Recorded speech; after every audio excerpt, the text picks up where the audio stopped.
We can speak to the Lord as a friend. Our Daily Bread. Today's encouragement from the Our Daily Bread devotional was written by Amy Boucher Pye. Although the world is connected electronically like never before, nothing beats time together in person. As we share and laugh together, we can often sense, almost unconsciously, the other person's emotions by watching their facial movements. Those who love each other, whether family or friends, like to share with each other face-to-face. We see this face-to-face relationship between the Lord and Moses, the man God chose to lead his people. Moses grew in confidence over the years of following God, and he continued to follow him despite the people's rebelliousness and idolatry. After the people worshipped a golden calf instead of the Lord, Moses set up a tent outside of the camp in which to meet God, while the people had to watch from a distance. As the pillar of cloud signifying God's presence descended to the tent, Moses spoke on their behalf. The Lord promised that his presence would go with them. Because of Jesus' death on the cross and his resurrection, we no longer need someone like Moses to speak with God for us. Instead, just like Jesus offered his disciples, we can have friendship with God through Christ. We too can meet with him, with the Lord speaking to us as one speaks to a friend. Today's Our Daily Bread devotional scripture reading is from Exodus chapter 33, verses 7 through 14. Now Moses used to take a tent and pitch it outside the camp some distance away, calling it the tent of meeting. Anyone inquiring of the Lord would go to the tent of meeting outside the camp. And whenever Moses went out to the tent, all the people rose and stood at the entrances to their tents, watching Moses until he entered the tent. As Moses went into the tent, the pillar of cloud would come down and stay at the entrance, while the Lord spoke with Moses. Whenever the people saw the pillar of cloud standing at the entrance to the tent, they all stood and worshipped, each at the entrance to their tent. The Lord would speak to Moses face to face, as one speaks to a friend. Then Moses would return to the camp, but his young aide Joshua, son of Nun, did not leave the tent. Moses said to the Lord, "You have been telling me, 'Lead these people,' but you have not let me know whom you will send with me. You have said, 'I know you by name, and you have found favor with me.' If you are pleased with me, teach me your ways so I may know you and continue to find favor with you. Remember that this nation is your people." The Lord replied, "My presence will go with you, and I will give you rest." That's today's scripture reading from Exodus chapter 33, verses 7 through 14. Dear Heavenly Father, thank you that we can talk to you as we do with our friends. What a privilege, Lord. May we always show you the reverence you deserve. In Jesus' name we pray, amen.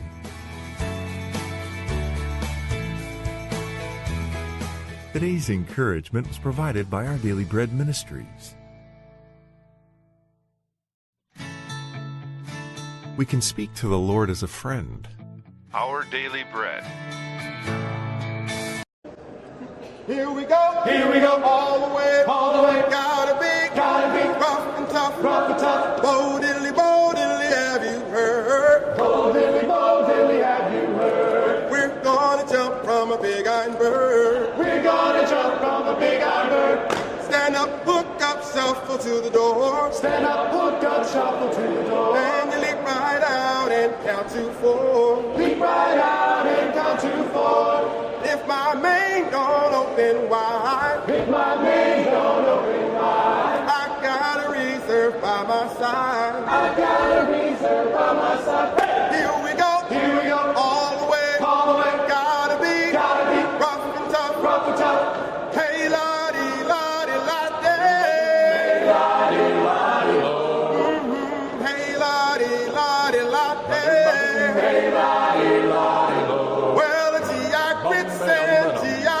Hey, we're so glad we didn't join the Navy. Well, the GI Queen said, GI, come on. We're so proud that we're airborne. Here we go. All the way. Every day. All the way. Airborne. Here we go. All the way. Gotta be rough and tough. Bo diddly, have you heard? We're gonna jump from a big iron bird. Stand up, hook up, shuffle to the door. And you leap right out and count to One more four. time. If my main don't open wide, Since it's a 4th of July, got a reserve by my side. almost. Here we go. All the way. Gotta be rough and tough. Hey, la-dee, la-dee, la-dee. Hey, la-dee, la-dee, la-dee. Well, the GI grits and GI gravy. We're so glad we didn't join the Navy. Well, the GI Queens and GI, come on. We're so proud that we're airborne. Here we go. All the way. Every day. All the way. Airborne. Okay. All right. Good morning. I was trying to get some stuff together here, and I'm still trying to get some stuff together here right now. Okay. Now, you know, it's Thursday, which actually it's like my Friday. It's like everybody's Friday.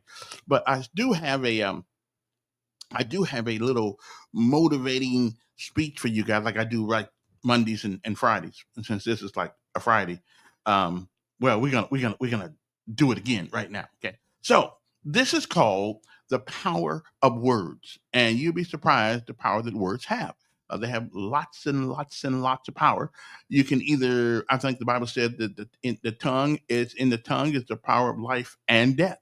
So we have to be careful. Me too, of the words we use sometimes, depending on where people are in their life. We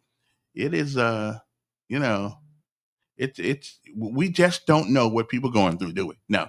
So the best thing we can do is use words of kindness to people, okay, especially the ones we don't know. And especially if they're bigger than, if they're bigger than you, okay? So the power of words, and then we'll come back with today's show. Got a guest coming around about 7:30, so if I can get him on the studio thing here. So hang loose, and I'll be right back. Just about everybody that you encounter is often going through something that may not be obvious from the outside, but they're facing a battle on the inside. Everyone that you come across is facing some type of battle in their life. I hope that you'll embrace that you have no idea what God might do through a single word of encouragement. You have no idea how God could use you to offer someone hope, to build someone's faith. And I don't know about you, but there is so much negativity in the world today.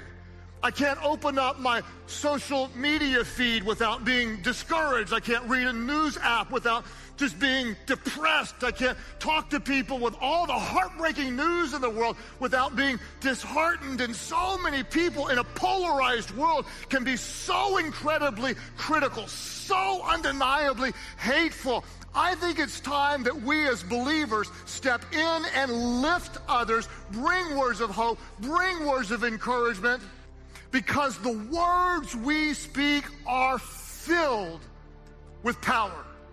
Our words can build up or our words can crush.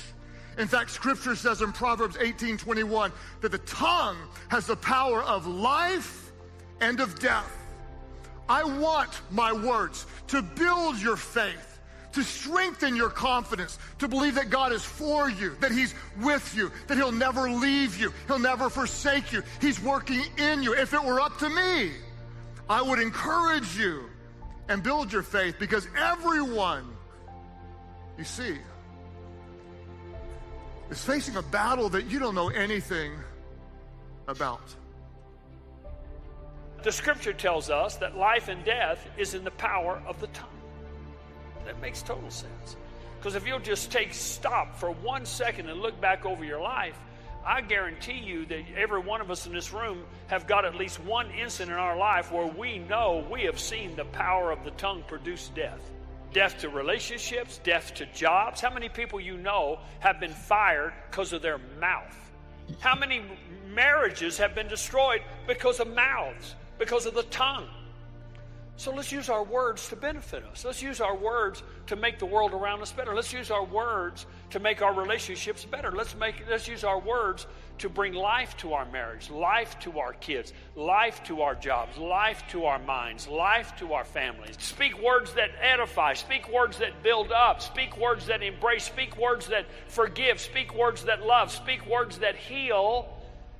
Words are full of power. They can heal, they can wound, they can minister death, they can minister life, they can encourage, they can discourage, they can build up, they can tear down. People get divorces over words. Families are split apart over words. People lose jobs over words. People have insecurity and a poor self-image over words that have been spoken to them. Words are containers for power, and we need to choose our words very carefully, and it's time for us to step up to the plate and be accountable for the words that we allow to come out of our mouth. No man can tame the tongue. We need God's help. So you want to pray every day for God to help you with your mouth. We are constantly speaking words, and even a few can have the power of life and death. Now, some of you know this because you grew up in homes where a few words spoken to you had power of life or had power of death. And you can remember those words, just 3 or 4 words that maybe a parent, a teacher, a sibling, a friend, a coach said to you, and it either brought some life or brought some death into your world.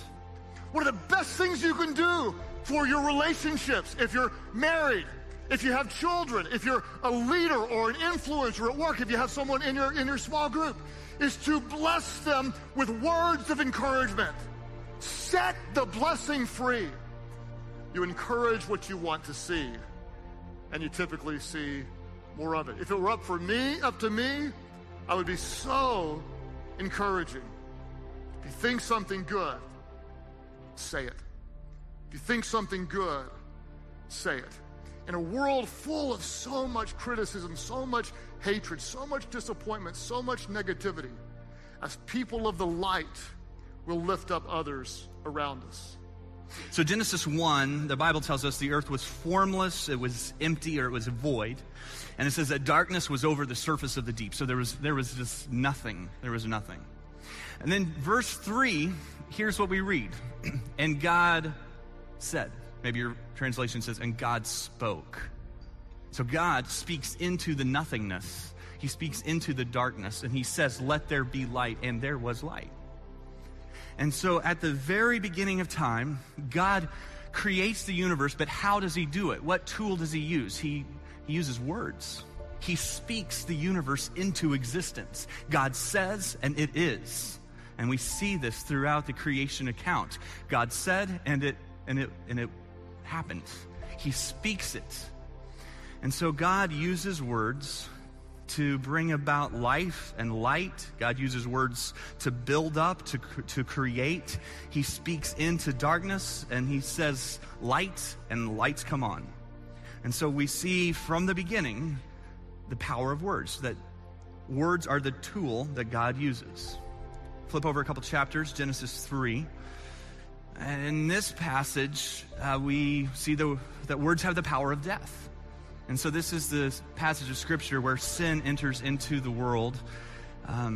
God has created man and woman. He said that it's very good. Now Satan comes on the scene in the form of a serpent, and verse 1 tells us that the serpent was clever, more clever, in fact, than any wild animal God had made. And what did he do? He spoke. He spoke to the woman, and he said, do I understand that God told you? So he speaks, and when he speaks, he attacks what God has said. And do I understand that God told you not to eat from any tree in the garden? And then he would go on to say, hey, God didn't really say that.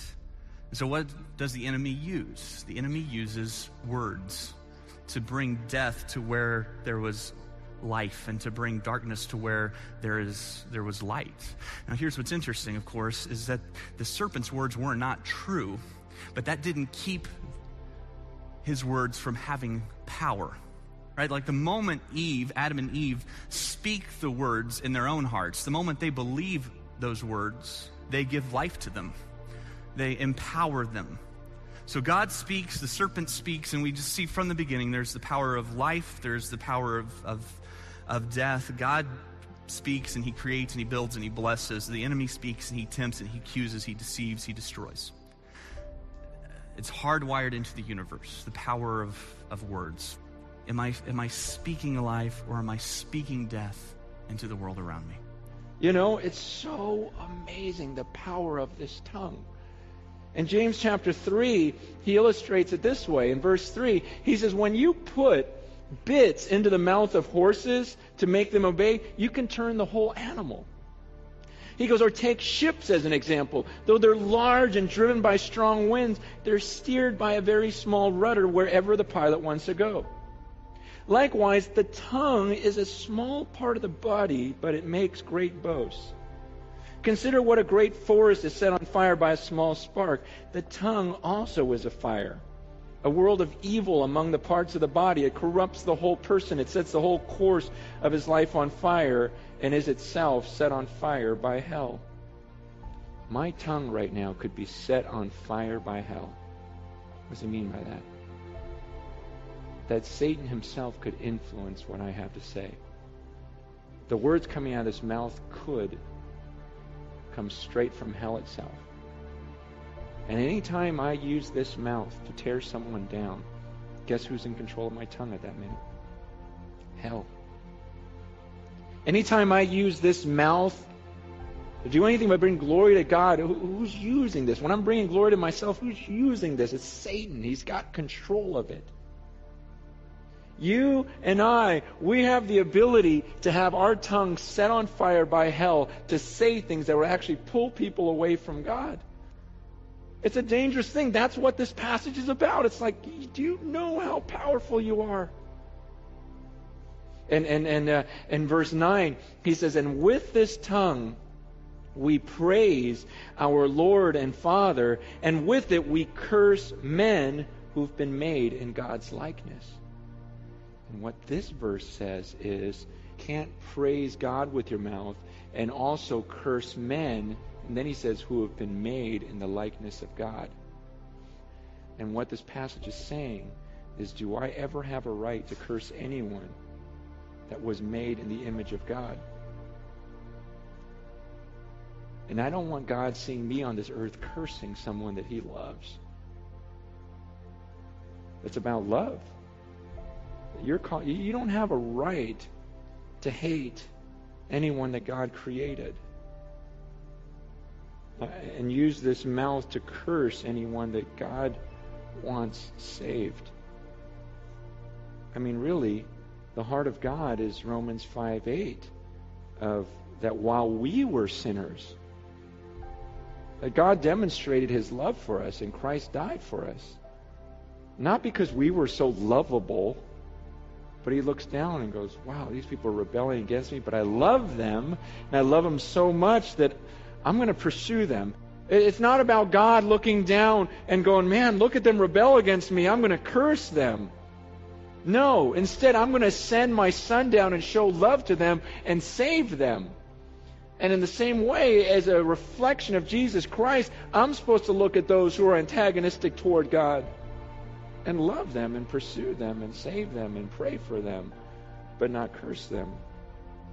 He uses this idea of, he says, out of the same mouth, verse 10, out of the same mouth come praise and cursing. My brothers, this should not be. He goes, you can't use this mouth to praise and curse. Understand, when we became a believer, we said, God, here's my tongue. And then every once in a while, I go, wait, God, let me get my tongue back for a second. Let me use it. I'm going to let Satan borrow it for a little bit. Here, Satan, go ahead. Okay, use my tongue now. Let me gossip. Let me say some things that aren't true. Let me slander some people. Let me put some people down. Let me, do this, do that with this tongue. And then we come back, okay, God, I'm done with it. You can have it back. You just gave that to Satan to borrow for a little bit, and then you give it back to me and you take it back. He goes, you can't let us both use this tongue. Man, whose is it? Out of the same mouth, you can't have blessing and cursing. Why do blessing and cursing come out of your mouth? Because there's blessing and cursing in your heart. You need a new heart. You need God to change who you are. This message is not about biting your tongue and offering lip service. I need you to change my heart. I don't want anything to come out of this mouth that doesn't honor you. This tongue was created by God. God made it. Colossians 1:16 says, all things were created by Him and for Him. Why did God make this tongue? To praise Him. I really believe that we open doors for the enemy through complaining. God gave us our mouth for one reason, and that's to glorify Him. You have a mouth to glorify God. Amen? And that's what we need to use it for. I think so often we talk more about what the enemy's doing than we do about what God's doing. We don't need to talk fear. We need to talk faith. Why? Because our words are powerful. Our words are containers for power. Your words can carry your faith to the kingdom of God and release angels to help you, or your words can carry your fear to the kingdom of darkness and just release more trouble in your life. And what would happen if certain words that we spoke to people, they would just show up on that person, and they were just always there? We would be careful with the words we spoke because we wouldn't take them lightly. We would understand the impact that they had, that they don't just go away. And the Bible helps us understand that our words have that kind of power. And most of us could probably give some examples of words that were spoken to us that have been tattooed on us in some way or another. And they were spoken perhaps impulsively or carelessly or thoughtlessly. The Bible says, Proverbs 12:18, the words of the reckless, the words of the thoughtless, the words of the careless pierce like swords. They do more damage than we realize, but the tongue of the wise does what? It brings healing. And so, with our mouth, we can destroy, or with our mouth, we can heal, we can bring life. That through Jesus, He can speak life where there is death. He can speak light into darkness. His word is more powerful than any other word. Any word that you've said to yourself, any word that's been spoken to you, His word overrides that. And so we listen to His word, and we speak His word, and then we believe His word, and then we watch and we see what God does.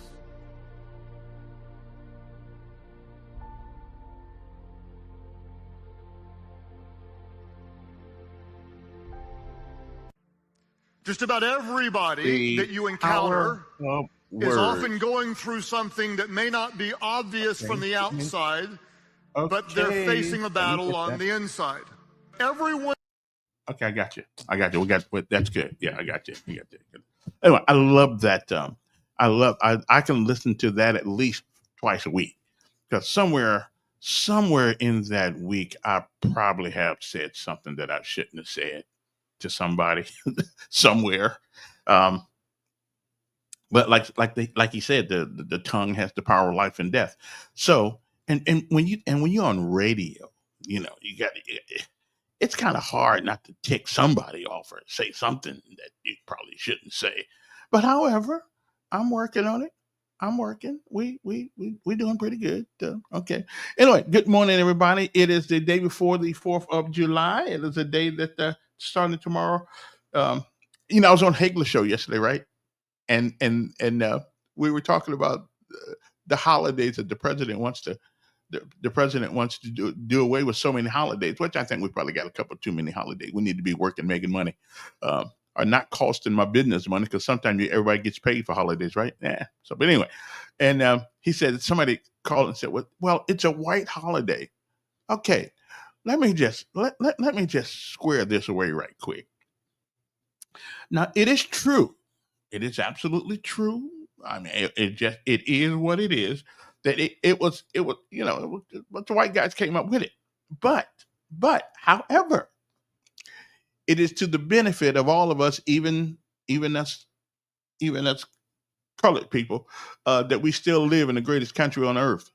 Now, but we keep getting great mixed up with the word perfect. We're not a perfect country. We're a long way from it, as a matter of fact, and we'll never get there, because there's only been one perfect person that ever walked this earth. So, and we're not one of them. So, but now, having said that, okay, now me personally, I think the most important holiday is Thanksgiving. Now, there's always something to be thankful for, and so that's my deal. Now, I don't really know, what's going on with with all the other holidays. I mean, I don't really care about Jefferson Davis holiday. I'm pretty sure he did wrong things. I mean, I don't care about that stuff. But I do think Thanksgiving, Christmas has been marginalized down to nothing. Well, how much can you give? Rather than how much you get, as opposed to what you give. So I don't know. Trump may not be totally wrong about his assessment of too many holidays. I'm just saying we might want to take a look at some of these holidays we're giving people off, but that's not my big deal today. Now I got John Bowman coming up probably around, if he can get in my system here, around 7:30 here in a couple minutes here. So he'll be joining us from the Hope Inspired Ministries for a few minutes, just to tell you a little bit about what they do. As a matter of fact, they had a graduation just the other night, as a matter of fact. But he's going to tell you a little bit about what they do. So if you have somebody that's going through tough times, or maybe you've been incarcerated for a while, you need to get your bearings. You need some skills, or to go get a job, or something like that. Well, they are the people in this city that actually takes the time to teach you and put you in contact with people, give you some soft skills, because there are people who in this town, and I would imagine in every town, that made their living hustling. Now, hustling is not really in the library or whatever, it's the labor regulation. There's no such job as hustling. However, there are people who have made a living at doing it. Now, what is hustling? I really don't know. I think it means doing anything that you can, legal or unlegal or illegal, to get some cash or get some money to pay the bills. I guess that's what it means. I don't know. I'm not sure. Now, I cannot say in my lifetime, when I was a teenager, I didn't do a little hustling, but my hustling was pretty much taking, getting a lawnmower, to cut grass, or getting, or still in the 10-speed every once in a while. Okay, that was when I was a bad kid. I grew up from that. I don't steal 10 speeds anymore, and cars are too big to steal. So I gave that up a long time ago. But everybody hustles, But there's a right way to hustle and a wrong way to hustle. Selling dope is a hustle. Now, me personally, I don't have a problem with people who sell dope to people who want it. That's like alcohol. I don't have a problem with people who sell alcohol to people who want it. Now Steve Marshall, the district attorney, the attorney general, thinks that it's important. Oh, wait a minute. There's John right there. There's hold up, John. Let me get this out so I can get this right. So John Marshall thinks that he wants to go around and pick people's paraphernalia out of their stores and stuff like that. Okay. But the state sells alcohol to people who are drunks. Okay. So we ain't even gonna go there. Anyway, good morning, John. Good morning, Kevin. How are you doing? I'm doing fine. Tell the folks who you are. Well, John Bowman, Hope Inspired Ministries. And Many of your listeners know, but I found my way here. I didn't find this place. It was founded by a pastor back in 2012. But around 2014, I was working at Montgomery Police Department and found Hope Inspired Ministries as a means to lower crime, as a means to lower recidivism. The devotion you shared today was really right on point. I mean, words are so powerful. The first week in our class, the students have to share their life maps, kind of where they're from. And it always has words at an early age that hurt them, and those things just start compounding and losing hope. While at the police department, we arrested people. That's really what we had to offer, was someone committed crime and we arrest them. But we saw that we were arresting the same ones over and over again. And then, when I met Michael Coleman, who founded Hope Inspired Ministries, and he began to tell me about it, and it was just kind of like pushing the reset button in people's lives and getting them back on their feet, teaching them the job skills that they lacked, but also eliminating barriers in their lives. Our students come to us with what we call barriers, and they're barriers that would hold any of us back, to include, homeless, no transportation, no medical care. We had some mental health and addiction doctors come by yesterday to see some of the students. We have counselors to come by to see the students. But when they need medical attention, we'll make the appointment for them and then take them to that appointment, whether it be mental health, whether it be dental. Those two are our biggest, healthcare needs. And then we work with the courts as well. So the courts will send people to us. I was in Judge Gaines' courtroom last week, and we're going to be going over there twice a month to recruit students. So the 3 words kind of describe what we do is recruit, train, and employ. And Jesus did that same thing. He met people where they were. So when we recruit people, we meet people where they are, out on the streets, in the courtroom, wherever it may be. We go inside the prison to speak to the reentry groups to recruit them. But then when we get them in, we train them.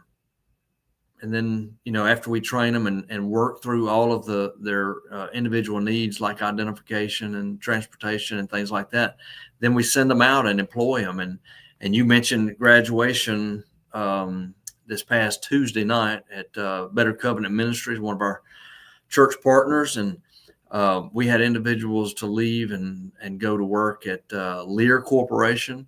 I actually had a couple to go to Lear Corporation, which is the largest auto manufacturing organization in the U.S. Several to go to Walmart, several to go to Quality South, which is kind of a home care type facility. But one of the unique things about that job is the manager who hired them is a HIM graduate. So, we want them to elevate and promote up wherever they go. But it was exciting to see them. And probably one of the greatest highlights was individual to say they have been 10 weeks clean. And they were ecstatic about it. And another one to share that he's learned to, stay in and study the Bible. So in a nutshell, that's kind of what we do here. We couldn't do it without volunteers, church partners, even, we're a nonprofit. So police department, we didn't have to raise any money, but here we're a nonprofit. So we do this because, people invest into our students by investing into Hope Inspired Ministries. Mm-hmm. And also let's talk about volunteers and people helping out.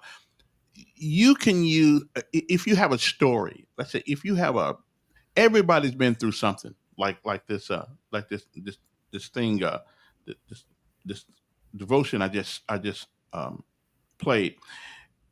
Everybody's been through something. Yes. Your story can help other people understand that it may seem dark now, but if you keep on moving forward, if you do what the people like what you guys teach over there at Hope Inspired Ministries, if you listen to the instructions, and believe in something higher than yourself, you can make it through these things. Yeah. And I think it's the Hope Inspired Ministries do. And so if these people, and we're located, what's the address where we're located over there? In Montgomery, we're 145 Coliseum Boulevard. But you also have them in. We're in 10 different locations. So in the Montgomery area, we're in Montgomery that serves really Montgomery, Autauga, and Elmore. We've got a campus out at Mount Meigs at the Alabama Department of Youth Services. We've got 2 locations at the Montgomery County Jail, one on the male side and one on the female side. So being proactive inside the county jail to work with those individuals so that they can be successful. We're in Lowndes County in Hayneville, but we serve all of Lowndes. We serve, individuals from Dallas County as well as Butler County. Mm-hmm. And then we're in 2 high schools in Lowndes County too. Another proactive, going upstream and working with those high school seniors to get them plugged straight into, the workforce or college. Mm-hmm. And then, we're in Birmingham. We have an office just like the one in Montgomery, serving Jefferson County. And then we're at the Foundry, which is a Christ-centered residential addiction treatment program, separate from us, but we go in there and teach their participants in Bessemer, which has a male and female aspect. And then we're also in Coleman, which is a male facility there. And then we're also in Bibb County at Bibb Correctional Facility. So we're inside a dorm there working with individuals that are currently inside of Department of Corrections. Mm-hmm. Who are candidates for Hope Inspired Ministries? Well, we serve unemployed individuals, and pretty much everyone comes to us unemployed. We do get some that are working part-time, but a lot of people say, well, I can get a job, which is very true, but that's one of the populations we'll also serve is those who've had multiple jobs because they can't keep the job. And I love to talk to them. They'll start saying, well, this job, I had a problem with this, and this. This job, I had a problem with this. And every job they had a problem with something. And sooner or later, they've got to take an inner look and say, well, let me change my approach. Let me get some skills that I can implement in my life to where I can do things differently. But we get individuals, you mentioned those, the drugs that, Steve Marshall took off the shelves, and those are illegal drugs, that Paraphernalia. They camouflage and we've seen individuals that cannot survive because of that, and you mentioned alcohol. Even some alcohol addictions, though it's legal, they'll come to us with those addiction issues. We get them coming out of incarceration. We go inside the prisons to talk to them. And then, of course, some of the individuals will come to us as a means to the court send us so they can, count off their community service hours for coming to us as well. Mm-hmm. And there really is no age limit, is there? You can be up and down at 60, 65, and if you still have the motivation to better your life, or you've been down so long you forgot how to get up, Hope Inspired Ministry is there to help you. Now, another thing though, there are no free lessons in life. You've got to be willing to put in the work. Yes, it's never too late to get it right. Our Lowndes class graduated last week, and I think they were all under 20. So one of the youngest class we've ever had. But, the one in Montgomery, I think we had a 19-year-old all the way up to someone in their 60s. But you're right, Kevin. I mean, if they don't want to do it, it's extremely hard for us to work with them. Mm-hmm. The old saying, you can lead a horse to the water, but you can't make them drink. That's true. So that's so true. But if they're willing, and we've seen people come here that is willing, and they really sponge up everything the instructors teach them. Mm-hmm. We've seen them not only get a job, but get promoted, just like the one at Quality South. Her name is Gina, and she came in and just did phenomenal. Mm-hmm. And now she's a manager hiring our students, which we love. Mm-hmm. What do you teach these students? I think we call them soft skills. What do you teach them? Soft skills, life skills. and when we go to talk to employers, the things that they say are the things that we teach. And it's not rocket science. It's the basics, like showing up on time. So we teach that. And that's the number one thing employers say, but we teach conflict resolution. How do you, communicate on a job to where it's not confrontational? We've had individuals come in, have lost many jobs because of a disagreement, with a coworker, or even a disagreement with a supervisor. So we teach how to do those things. We teach how to interview, how to dress. And like today is Thursday, and they come in dressed for success. I was greeted out behind our office by a young man in a suit. He was coming prepared. But then we teach, computer skills. We teach financial skills. We have a class on math. Those modules that they're able to go in. And I tell them all the time that if they learn these basic skills and master them, then those are the same things that'll elevate them up and promote them to that next level on the job. And financial literacy is probably crucial and key, because if you haven't had a job and you've had some problems with some addictions, and then all of a sudden you get a job, in a steady flow of income, that's kind of a recipe that you need to know how to manage that money. When I first came over there, when you guys invited me in, there were things that you taught that I said, that's crazy. People who don't know that you have to be at work at a certain time. I mean, it's called a job for a reason.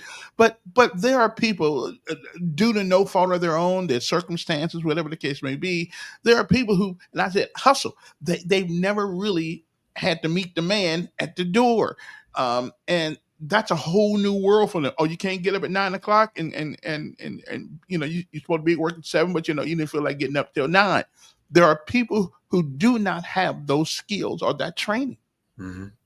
Well, if you never have it, you're never going to implement it. And, I've seen students that come through and then meet their parents, and they're just doing what their parents did, and that was the same way at the police department. I remember teaching a class in elementary school, and it was the same area I rode. And, some of the problematic kids in the classroom, I knew their name because of their parents. So, if they don't know it, there's impossible for them to show it. So that's we meet them where they are, understanding that they don't know those things. And we're a little more lenient at the early part of the class, especially with showing up. And, and people in poverty, they live for the now, the moment. That's it. They're not looking for tomorrow. They're not looking at, the end of the day. They're looking at right now. So to try to shift and change that mindset, is crucial, but I've seen them put forth that effort and, turn the curve, so to speak, and start a different way. And really that's what we do, is reset the mind. Hopefully. Now, let's get down to some brass tacks here, because this sounds good, but it costs. Okay, and you guys thrive and live on donations. You provide at least one meal a day for the people who show up, and those meals are normally donated by either businesses in the area or individuals. That's right. Okay. We are. We're funded by private individuals, churches. I mentioned the church, Better Covenant Ministries, one of our partner churches, and we've got other churches that partner with us. But individual donors who support us, and I just sent our monthly email and did a push for monthly donors, because those are ones that we can count on, and even something as small as $20 a month. And I spent, I think, $8 on a cup of coffee the other day. But $20 a month for us helps us sustain what we do.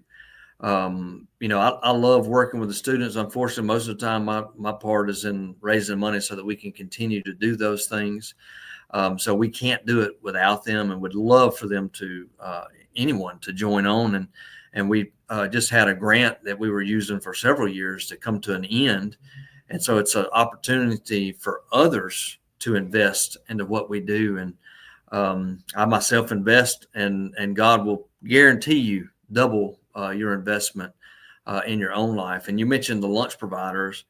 I told the graduates Tuesday night, I said, I'll let y'all in on a little secret. We follow Jesus' model. Jesus fed people physically and then fed them spiritually. And so that's what we do. We give them a hot meal. Volunteers bring in a hot meal every day. And it keeps the students coming back, and they're literally coming back for the food. But because they're coming back for the food, they're learning and hearing about the love of God. They're being shown the love of God, and they're receiving positive words. I can't underestimate that devotion today, but the positive words. But we have our class is 9 weeks long, but it's 6 weeks where they're on campus and providing lunch for 6 weeks, 5 days a week. And it's difficult, to try to find those volunteers.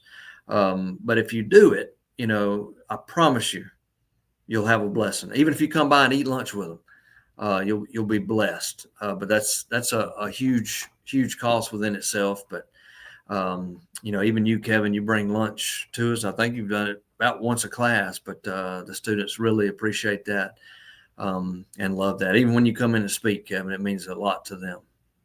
Even if they don't understand what I'm saying. Well, Kevin, and you said everybody's got a story. If you listen to that devotion today, right, it wasn't one pastor. I mean, it was pastor after pastor after pastor saying the same thing. Mm-hmm. Words matter. Yeah. And, when they hear you come in, as a airborne veteran, mm-hmm. they don't think you have any problems or have had any problems. Yeah. And then for you to be truthful with them and explain those things, they start to realize, you know what? We all have problems. It's how do we navigate out of them? Right. Exactly.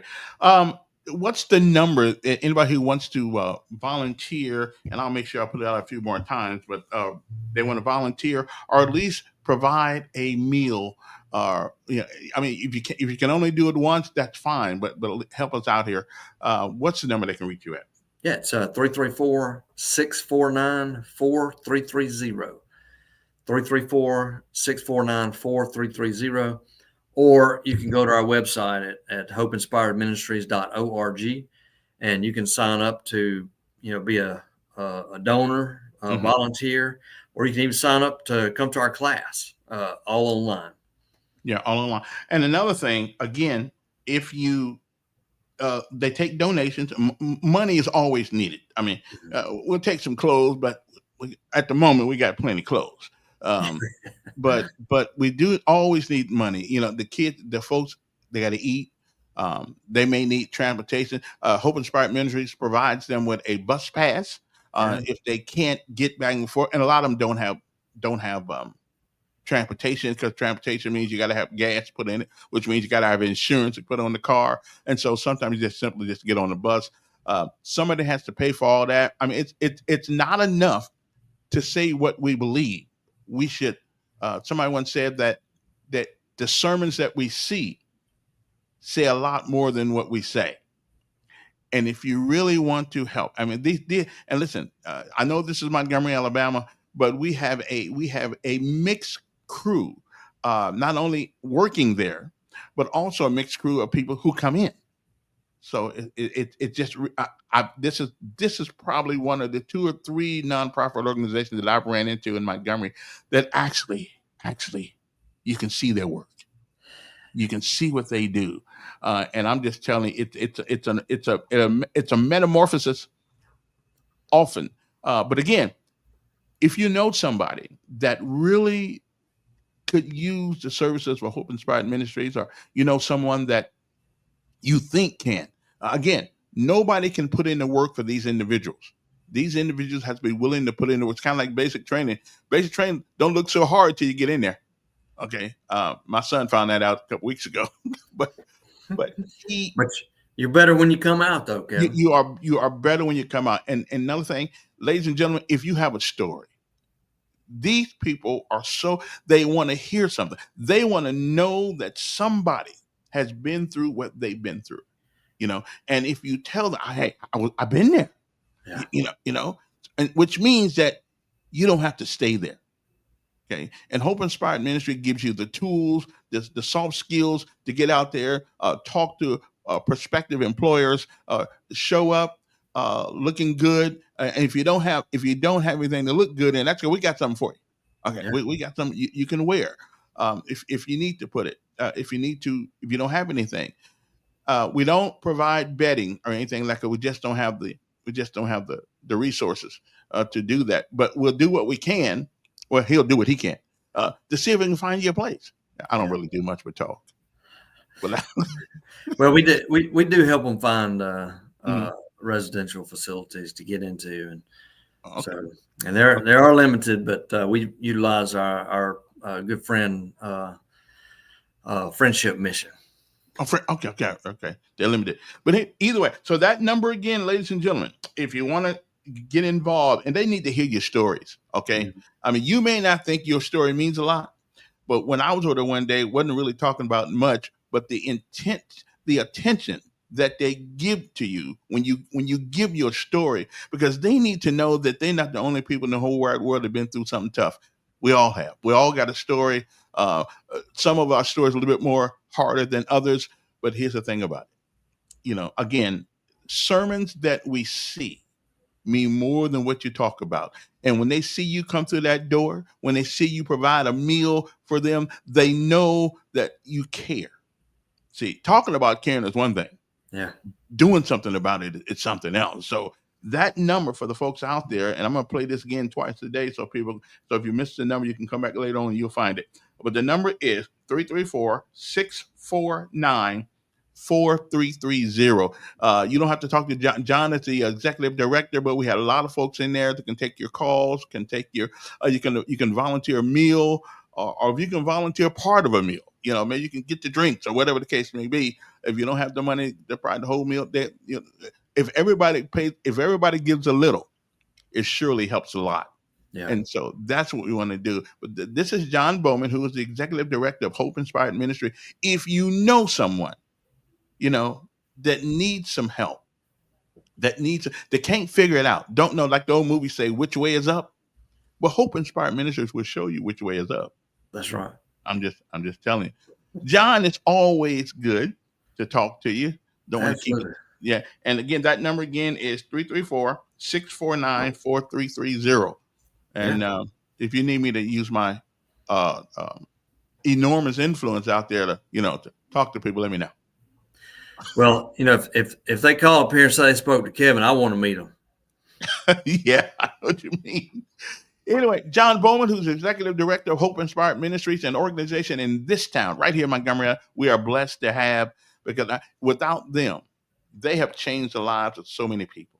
Okay, even mine. Because one day I told John, I ain't really got a lot of money to do this, and what I can bring over here, it may not be that good, but I'll bring something.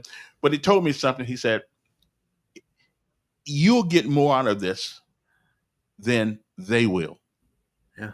And he was right. He was right. To see people change their attitude because you said the right thing. You told them you're not the only person going through this, but you are the only person that can change it. You know what I mean? So, and I'll tell you, I felt good. I felt, and it make you feel thankful. It'll make you feel thankful that you, even though you could have been in the same boat they are, you may have been in the boat where they are, but thank God, what we say in the church, I may not be where I want to be, but I'm certainly not where I was. Amen. And Kevin, that's so true. Even with me, it changed my life. I volunteered here for 6 years, and that's what, God was preparing me. But really changed my life. And I really thought I was coming in to offer something to someone else, but little did I know God was going to offer me something. So even with the giving part, I thought, well, let me help them out. Little did I know God would grow me through giving financially as well. So, both of those, God has grown me. So if you want to get closer to God and grow, let me know. Went from arresting people to helping those same people get a new start in life. Hope Inspired Ministries. And you want to go to the website, you can check out the mission, some of the people, hopeinspiredministries.org. John Bowman, thank you, sir. Thank you, Kevin, as always. Thanks for all you do on the airways. Okay. Or the internet, whichever one it is I'm on that day. Well, yeah. But fiber ways. Either ways. Thank you. See you. All right, then. We are done with that. Let me take a little break for a second here and come back right after this. I got to pause for the calls. Right now it's 7:57. Give me 3.5 minutes and we shall be back. Uno momento. Okay. Well, matter of fact, since I'm going to do this, we'll be back.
Okay, we're back. Want to thank John Bowman for coming by and talking to us about, I'm going to turn that off to there, talking to us about Hope Inspired. It really is. I'm on the board. They had a spot that was open and, I ran in and begged for it. So, because it's one of the few organizations that actually, when you go down in front of the city council, I see a whole lot of people coming down there. Always talking about they helping the community, and a lot of them do. So let's not act like they don't. They do. But Hope Inspired Ministries has a concrete record of success in the city of Montgomery when it comes to helping people. Again, that number is if you can provide a meal, if you can provide a talk to them. Because some of them are just so far down sometimes. And sometimes you get so far down that you don't think you can get up. Sometimes it takes the hand of another to help you up. But we don't want them to quit, because quitting becomes a habit. I don't know who said it, but so does winning. So does winning. It's all about mental attitude.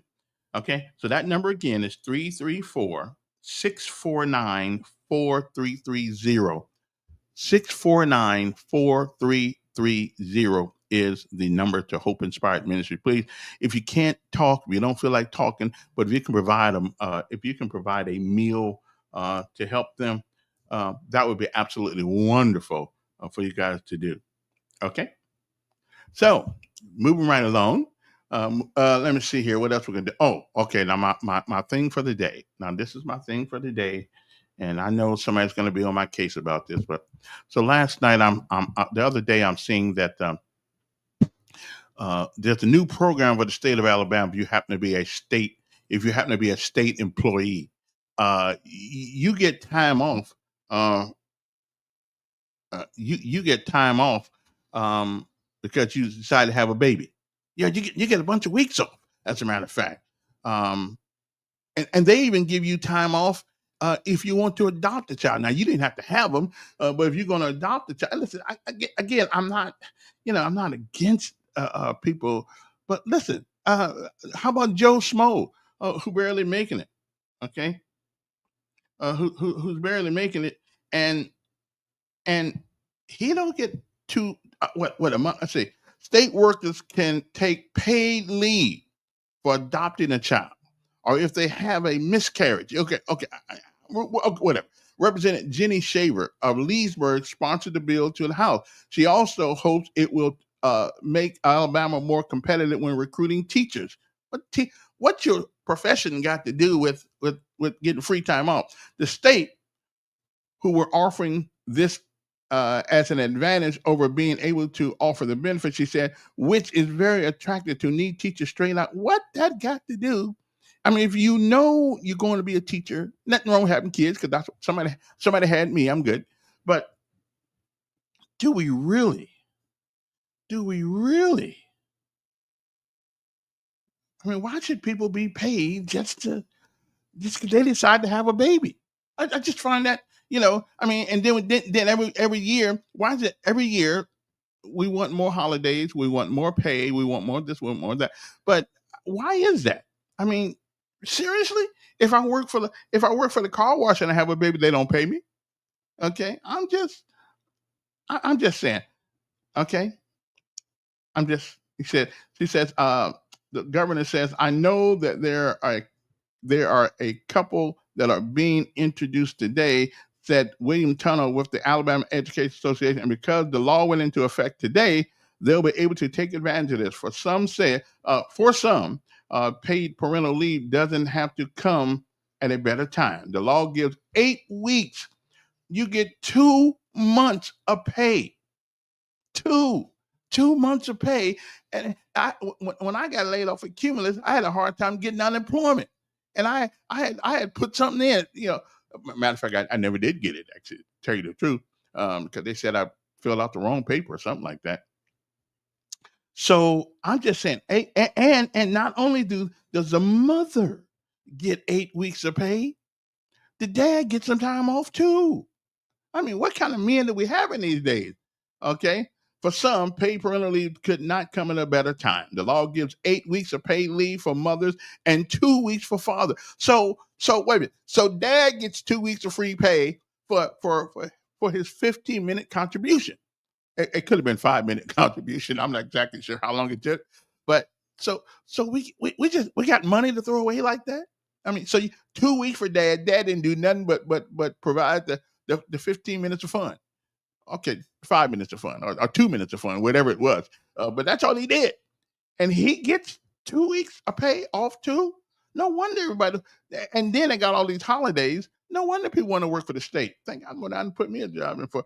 Anyway, but dad gets on up too. Tunnell said it can be tough for young teachers who haven't saved a lot of time off. Well, what about the people who don't work for the state? What about the guy who works in McDonald's? McDonald's said, we can't afford to give you 8 weeks off and still pay you. I mean, no wonder these people have such attitude sometimes when we go down and to get some work done with the state, because they act like they're doing you a favor sometimes. I'm just telling you. I mean, and when you walk in, it's like, is anybody working? So we can't find anybody. Kind of like going to McDonald's sometimes. You see people walking past the front counter, but they work there, but they don't never stop and say, hey, can I help you? But then that's a whole different story. The state who were offering this had an advantage over us in being able to offer the benefits, she said. Okay. Reverend Shaver, I don't understand this whole thing about teachers. Teaching is a profession like dentistry, like brick mason. What's so special about teaching? I mean, why don't we think that teachers need all of these special privileges? I mean, it's a good. We like it. It's a good job. Somebody taught us how to do the things we do, but it's not any more important than the baker who bakes bread. Okay, we got to eat, right? We got to eat. So I don't understand this 8 week. That's 10 weeks of pay we giving somebody for not showing up for work, all because they did what's biologically what is a biological process of having a child. They've been having kids. There's only one person I know that had a kid that didn't participate in the process. Everybody else voluntarily participated in the process. Okay, having a baby. Okay, if you don't have enough money saved up, don't have one. Put a hat on it or something. I mean, whatever you got to do. But this is crazy.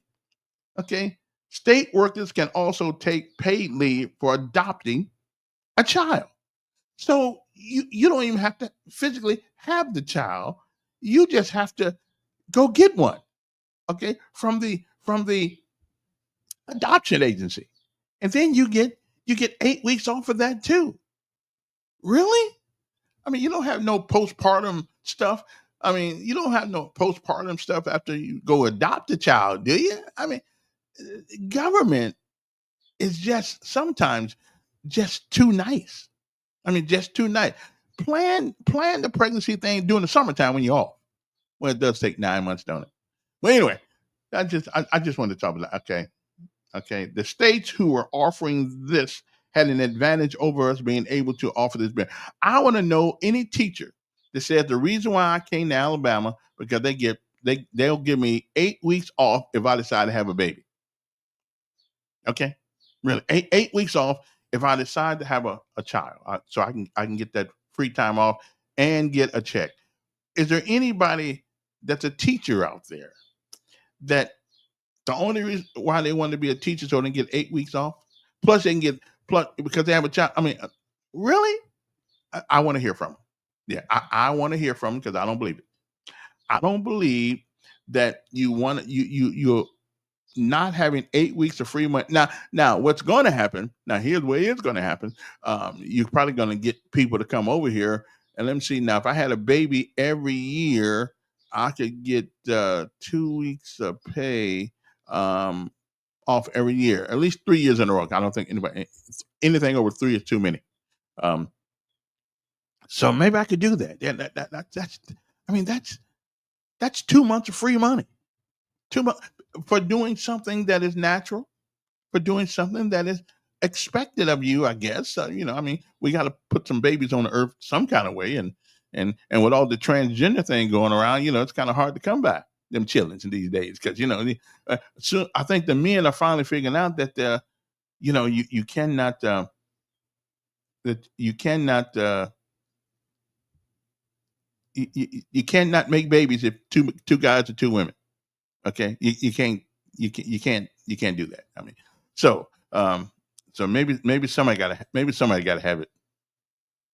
Oh, for the mother, it should approve her after childbirth. Okay, I don't know what that means. I don't know. You got to rewrite that because I don't really know. For the mother, it should approve after child. Yeah, but why should you get 2 months of work off? Because you decide to have a baby. The last time I checked, the only person that ever had a baby that didn't in the process was Mary. Everybody else had to do the old fashioned, hey, come here, John. Let's get it home. Everybody's got it's a volunteer thing. Okay. Really, if I break my arm, do I get 2 months off of work with pay? Having a baby is a natural thing. Okay. Now, there are complications that go along with pregnancy, but there are complications that go along with gallbladder surgery. There are complications go along with getting your appendix taken out sometimes. So why should you get special privilege just because you decided to have? And he gets 2 weeks off. All he did was provide the exercise to get it. I mean, why are we giving him time? Why are we giving the man 2 weeks? That's 10 weeks of pay from the state of Alabama, and you don't have to show up. I just think that's a little bit too generous, because the people who paying all these taxes that pay these state workers, they don't get those kind of benefits. Okay, they don't get those kind of benefits. So I think it's wrong. I think it shouldn't be, but that's just me. I know there's probably going to be some women out there who totally disagree with me, but that's okay. I think it's no, no. But listen, it's politics, and the teachers unions play a heavy role in elections around here. Okay, they play a heavy role, but mainly for Democrats. Most teachers vote Democrat. And the ones who don't vote Democrat won't ever tell you that, because everybody there just about as working is a Democrat in the education field. They're the ones who messed up the whole education system again with the Department of Education. Okay, and it wasn't around. It is. I think we can trace back bad education to 1979. Yeah. 1979, that's when Carter implemented the Department of Education. But before then, we were able to have a pretty good education system, in America. I mean, except for that Brown versus Board of Education thing. I got you on that one. That wasn't too good. But even then, when our schools were segregated, I'm thinking those teachers did one hell of a great job. They did a hell of a great job. So I don't know, but that's just me. If you want to give us a call, you can. You totally disagree. 521-2963 is our number. I need a combo check anyway, just to make sure that my phones are working. So anyway, again, I want to thank John Bowman for showing up for a couple minutes here and just telling us about Hope Inspired Ministry. And again, if you didn't get the number because you couldn't write it down, here is the number for Hope Inspired Ministry. It's 334-649-4330. They're waiting for your call right now, so you can donate a meal or donate a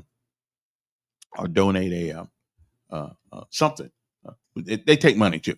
They take money too. They need, because it takes about $2,500 for that 9-week course that they give the young folks and old folks who walk up in there. It takes about $2,500 each person that participates. Okay, all right. So y'all help them out. Okay, that's what I'm talking about. What else we're going to talk about? Oh, Sean Diddy. Sean Diddy Combs. For the most part, he probably gonna get a little time for some of the things he did, but he's certainly not gonna get the time he would have gotten had they found him guilty of all of those charges. I don't know. I think when you're in that business, sometimes you have the tendency.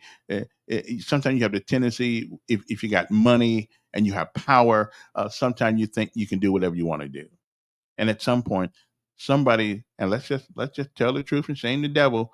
You know how a black gangster, what was his name? A black gangster. He got caught because he walked around with a chinchilla coat on. What was his name? What was that? And his wife, because she had all this money that they hadn't been reporting, but he goes into the boxing ring and into a boxing event with a chinchilla. Now, a chinchilla, I don't really know what chinchilla is. I can't even really pronounce it very well. But I think a chinchilla coat is a coat that costs about $20,000-$30,000. It was and so he got the attention of everybody. And then next thing you know, how in the world can this Negro walk around with a chinchilla on? I mean, really? So they figured out that he was getting money from other places. So sometimes when you get a little money in your pocket, you think you can say that you're above the law, and you're not. They're gonna come get you. And let's just tell the truth. Especially if you're black, you walking around with a $20,000-$30,000 coat on. Somebody's gonna want to know where you're getting that coat from. I mean, somebody's gonna want to know where the money coming from for that coat. Somebody's gonna want to know. And then they found out. I forgot. They did a movie about him. Lucas, I think his name was. Can't really think of what his what is his name? Anyway, they did a show on it, American Gangster, I think, and he got caught because they had to buy him she had to buy him this chinchilla, whatever it is. I think it's called a chinchilla coat or something like that. I don't know what it's called. Chickawaga or whatever. It kind of sounds like that dog, that little ugly dog that people have. Oh, and I have not heard back from anybody at the city council about this pooper scooper law. See, because they're gonna make me run. They're gonna make me run next year for that one of their seats because we need a pooper scooper law. I went through this earlier this week because people who let their dog come in your yard and do all kind of leave a calling card, they need to be fined. Yeah, they need to be fined. We need to fine them people about I don't know, about $100 for the first time and $200 every other time. And at that point, they'll go ahead and buy that pooper scooper. Okay, I'm just saying. I mean, do you think it irks me? Don't you think that is the height of disrespect? If somebody walks their dog down the road, like they're just as happy walking their dog down the road, all of a sudden the dog stops. Hey, mom. Hey, mommy. Yeah. Listen, I gotta let this go right now. And so, oh yeah, well, just go in Kevin's yard. Okay. I mean, at least they can do is knock on the door and say, "Can my dog do his business in your yard?" I said, "Sure, but make sure you pick it up." Okay. 'Cause I guess dog poop is like fertilizer too. I don't know. But anyway, so we need a pooper scooper law in Montgomery. And if you walk in your dog and you don't have plastic bags or a pooper scooper, you get a fine. So when I run for I'm going to run for city council strictly on that right there. And there's going to be a lot of people that are going to thank me. We love our dogs, but we don't need to know he was here, okay, by what he left behind. I'm just saying, you might want to think about that. Now, we are going to see this weekend because the wait a minute. We don't want to talk about that. What I want to talk about is Whitewater, because a lot of people in this town are whining about Whitewater. Okay, about Whitewater. They're going to launch a Whitewater tubing at the 4th of July celebration. Now, I don't really know what hold on a second. Mhm. Yeah. Mhm.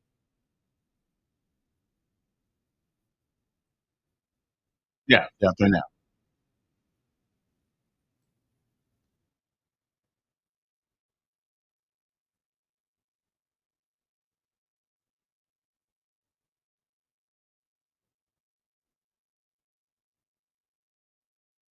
The brand new executive director of Montgomery Whitewater. Let's talk first a little bit about your red, white, and I like tube event Whitewater. to celebrate Independence Day. I'm not What going will to get that in that include? water, but I like it. Well, we're kicking off our whitewater tubing, which would be, we're getting a fantastic response on that already. It's I don't know where too selling out much in it. fast too. But we'll have live music See, I from could do that. 1 p.m. to I 5 could do that. p.m. I could get down there and We'll have roll food in and that water. beverage in Eddie's restaurant, obviously.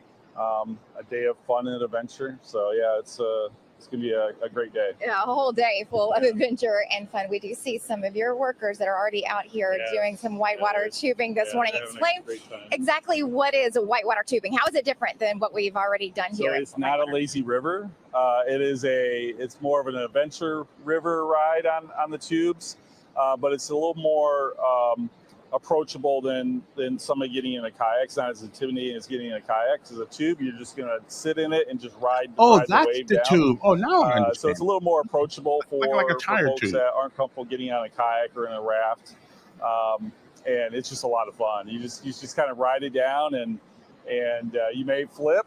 So that's why I say it's not a lazy river, but it's a fun time. Yeah, obviously a lot of fun. I know these are your workers out here, but it doesn't really seem like they're working this morning. They're a lot of giggles. I've seen a lot of flips already. Yeah. They are having a really great time. We'll talk a little bit more this morning about this brand new whitewater tubing experience. There's some equipment that you'll need. The park will No, I provide can do that for that. you. So we'll show you I can do that. exactly what you need so you can understand everything to expect before you try it for yourself starting tomorrow.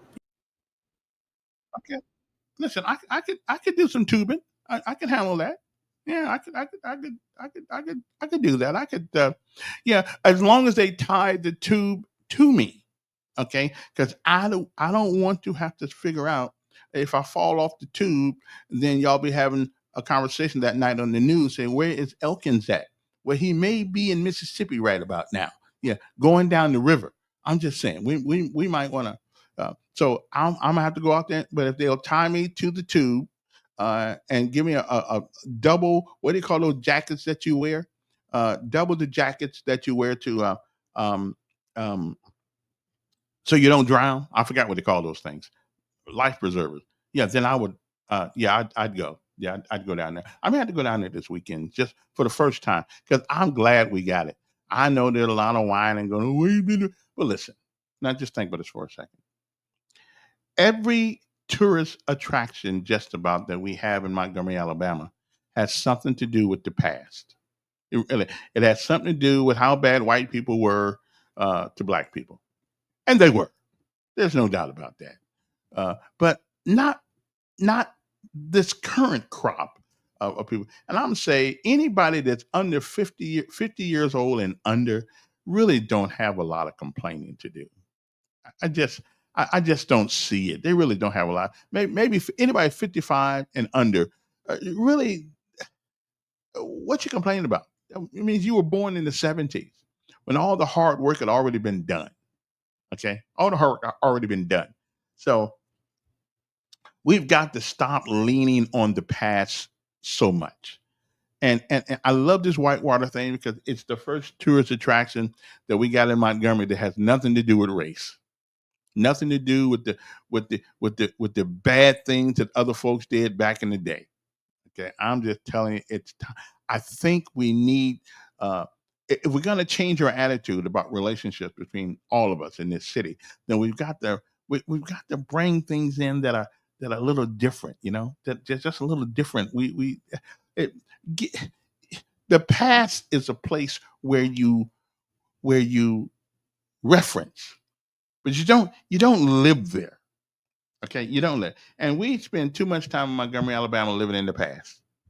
It happened. There's nothing we can do about it. We cannot undo it. And talking about it every day of the wrongs of others. If we all take a look at our lives, we all have done wrong to somebody. Everybody has been wrong. Okay, and listen, I'm gonna tell you. Let me get close to the mic here because I got to tell y'all something. Back in the day, white folks treated white folks pretty bad too. I mean, so I think it was like status. If you had a high status, you treated the low status people pretty bad. But everybody's had some of that. Everybody's had some of that bad treatment. So isn't it time that we pick up our ball and we learn how to play the game? Okay. I'm just saying we may not want to keep holding on to the past because or else 20 years from now, I'll probably be gone. But we're still going to be talking about the same thing that we're talking about now that happened in the 20th century. Okay. And listen, people will always be prejudiced. There'll always be a reason for somebody not to like you. Always will be. And there are going to be people that you don't like, but it probably won't be because of color. It'll probably be because you just don't like them. You know, it's got nothing to do with color. It's just you just don't like them. Oh, I forgot to put my thing back on here. Okay, so let me put this back on. I forgot to put my phone back on here. So let me do that one more again. Let me see here. Go to there, and there we go right there. Sorry about that. I meant to get that, but we didn't do it. Okay. I don't know who that is right now, but Wednesday. Oh, that was just Wednesday because that's got nothing to do with today. All right then. So anyway, y'all can give us a call if you want to. If you want to, you can call us at 5. What is my number? What is my number here? 521-2963. So, but if not, that's okay. I can talk enough of all of us. So let's celebrate Whitewater. Let's go out there and show the naysayers that, you know what? It's nice to be able to have fun without having to think about the past. Can we start that tradition today? Okay, can we start that petition today? Okay. Also, Alabama State Superintendent responds to the U.S. Department of Education federal review of grant money. Ooh, wonder what that's all about. And here's one: a man gets 21 months in prison for possessing. Okay, for this a machine gun. Now, I'm all for the Second Amendment. Really, I am. I'm all for the Second Amendment. I mean, it's cool. I'm good with that. But here's what I cannot. Here's what I don't understand. Can somebody make a reasonable argument why anybody needs an AR-15? Okay, a machine gun, a scope on a rifle in the city. I mean, is there anybody out there that can make that argument? Okay, now let's go to this news article right here and see. Let me see, where are we at here? All right, then let's go there. Let's go there. Man sentenced to 21 months in prison because of a machine gun. Let's see how that goes. Oh, here we go, right there. We got to get rid of that. Okay. Get rid of that right there. There we go. Savings with a AAA membership. We're more than just emergency roadside assistance. AAA members save an average of $220 per year through exclusive discounts on tickets, shopping, dining, hotels, and more. Yeah. From popular attractions to everyday purchases, AAA has you covered. Visit AAA.com/audio and find out how much you can save. That's AAA.com. Okay. Let's see if Okay, can you hear me? I'm doing fine. Yes. Right. Okay. Okay. That's better than nobody. I mean, listen, this is the South. I mean, this is a new thing down here. And so it's going to take a while in order for folks and listen, let's not let's just make it honest here. Montgomery is predominantly black. Black folks traditionally just have not been into the water sports that much. Okay. And so I really don't see the big deal. I mean, it's gotta. Yeah. It's such a limited appeal of folks that's going to go do that. But so is pickleball. But you know what? It's actually, I cannot believe it. And I sent you an article. Millbrook did $90 million also for that Springs 17. $90 million. Little town of Millbrook. Ain't even 10,000 people in Millbrook, I think. But for their $90 million, they have a new high school football stadium. They have a huge field house with concessions. I mean, it's like 3,000, 4,000 square feet. They have baseball fields out there. They have soccer fields out there. They have multiple practice fields. They have tennis courts. They have pickleball courts. And they just announced they're actually building, in their third phase out there, a medical facility. Okay. A 31,000 square foot medical facility. So for their $90 million, and the reason I know a little bit about 17 Springs is the company I work for. We're working out there. And so I've got to look at the facilities. $90 million for that versus $90 million for Whitewater. That again is going to have such appeal to so very few people. Well, the one thing we do have here in Montgomery, and that is, of course, an Air Force base. And these are people from all over America coming here to do their duty. And I think once the word gets out that you know what, you in the city of Montgomery, you can participate in these kinds of things. You don't have to go all the way to Colorado or a place like that. I think it'll catch on. It's going to take a minute though. They just never had one here, But and I'm just it sick and tired. lost. The EJI. It's in the red. Okay, but 2.8 million in 2 years. Okay, that ain't in the red. Okay. Again, police departments don't. Police At departments 12 don't make people money. a day, it's never going to become profitable. Well, I mean, maybe if we could just cut it, maybe lose it's about them $1 million a year instead of $1.4 million, but that would maybe help. it's about the quality of life to the people who want to do. Because I mean, I didn't really think anybody was going to go to it first when they started building it, because knowing that we're a predominantly black city, black folks just don't get into that water sports. But maybe if it's out there, maybe some of us will. Because I'm actually thinking about going out there, hanging out, and as long as I get one of them vests to put on, you know, and because I ain't too crazy about all that water. But I'll try it at least once.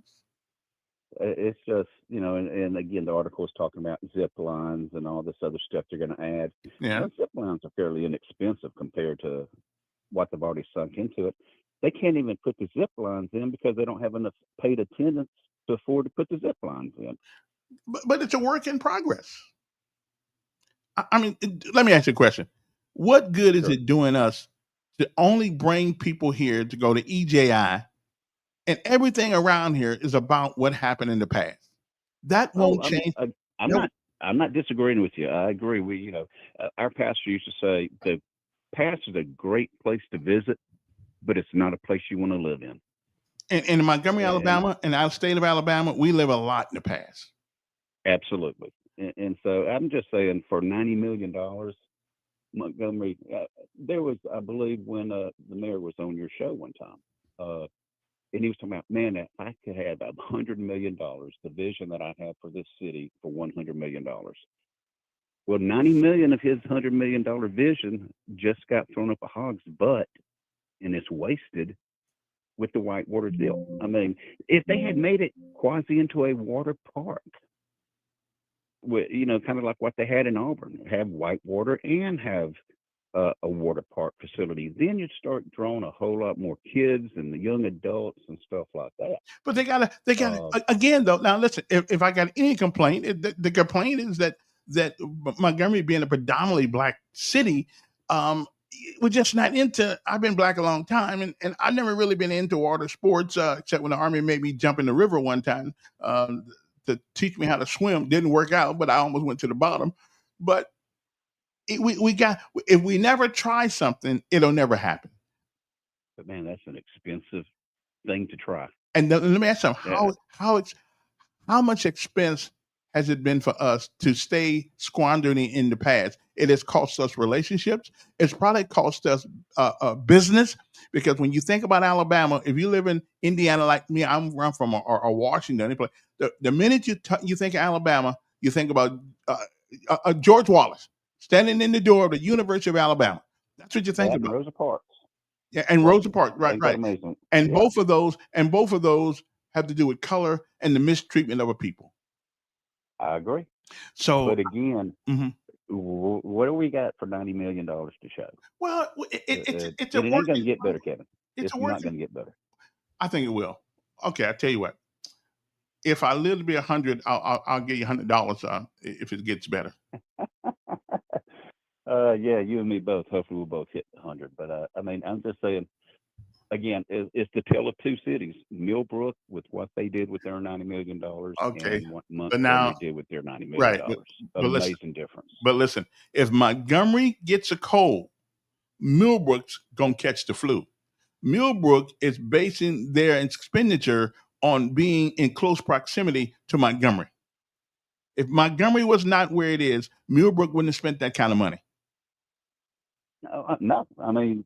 But then, of course, they're doing this because Elmore County is growing like all get out. I mean, you look at Wetumpka; they are building houses hand over fist here in the Wetumpka area. But they're doing something same thing in Montgomery, though. They're building houses out on. I mean, you know, again, if Montgomery catches the cold, everybody else around us, Millbrook, Prattville, Elmore County, they gonna catch the Dickens.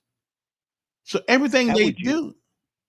If you had been able to write $90 million check instead of doing Whitewater, what would you have personally done with $90 million for the city of Montgomery? How would you have spent it differently? Well, I don't know. I don't think anybody knows till you get in that position. I think I would have. Now, I think I'm only thinking this. I'm thinking, well, maybe I would have asked the public for some input. What would they like?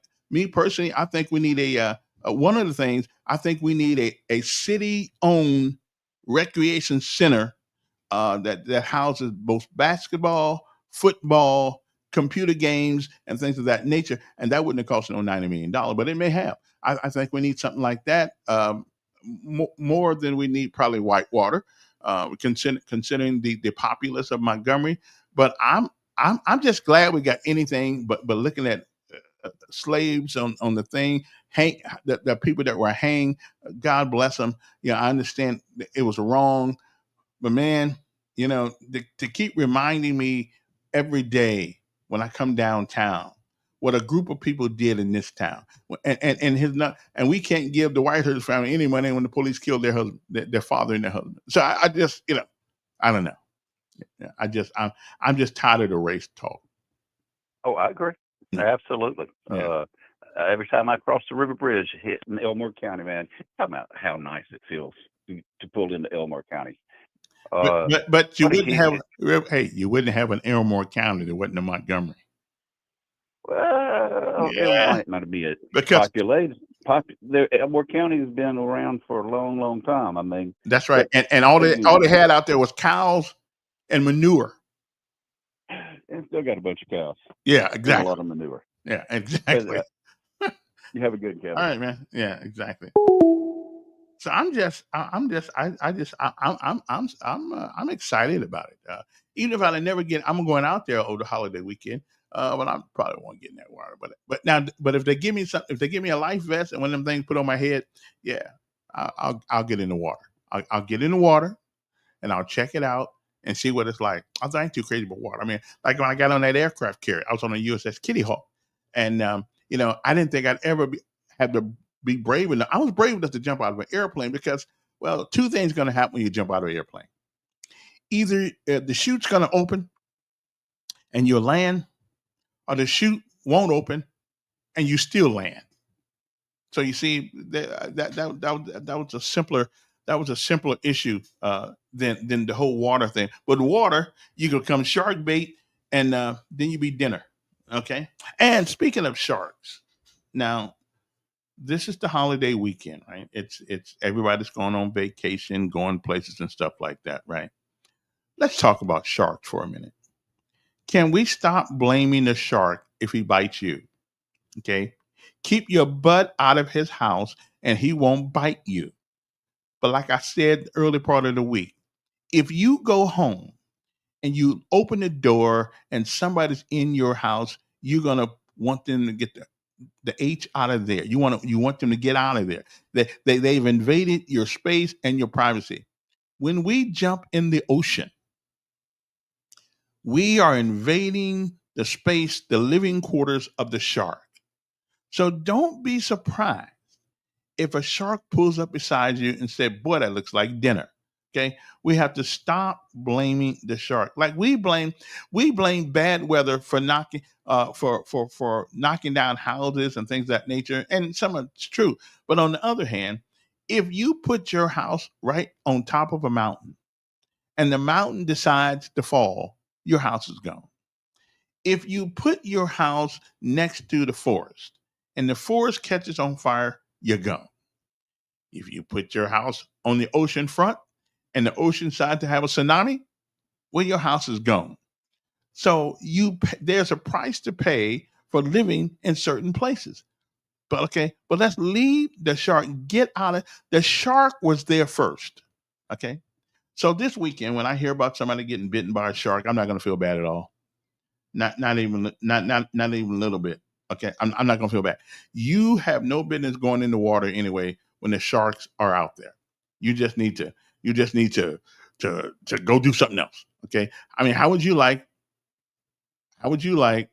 if the sharks came in your house? Really? How would you like if you came home tomorrow and inside your house was a bunch of sharks inside your bathtub. You wouldn't like that. So, okay, so let's stop making sharks the villains here. Sharks are minding their own business. Okay, they're minding their own business in the water, and you're bothering them. Okay, I'm just saying. So don't give me any more news stories about sharks. I'm tired of hearing about it. Okay, just don't even do it. Don't do it to me. Okay, just leave it alone. Okay, I'm just saying. So I was trying to find this story about the man who gets. Oh, do I got it here? Oh, here we go, right here. Okay, wait a minute. Wait a minute. I got to get this story for Well, I don't know what happened. I don't know what happened. Okay, let me see if I can. Okay, let me see if I. Okay, I got it right here. Let me see if I can get the story here.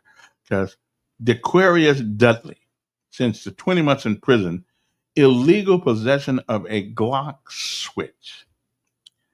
Now, I just don't understand why it's important to walk around with those kind of weapons. And you know what? I'll tell you what. I don't care what Bud says.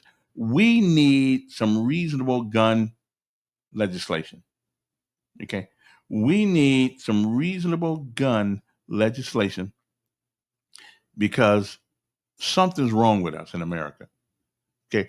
Our love affair with guns has gone way, way too far. Okay? After he called 911 for an elderly woman who was lying in her driveway. That same delivery driver still... Okay, that's not the one I want to do. I want to do this guy here. What is a home warranty? It's a service plan that helps cover costs when parts of your home systems and appliances... I don't know why this stuff keeps coming up, but I'm going to get to this guy. Okay? Why do you need a Glock switch on a gun? I mean, really? Why do you need it? Oh, here we go. The U.S. Attorney's Office says that 21-year-old Dequarius Lamarion Dudley was driving a stolen car when a stolen car caught up with him earlier this year.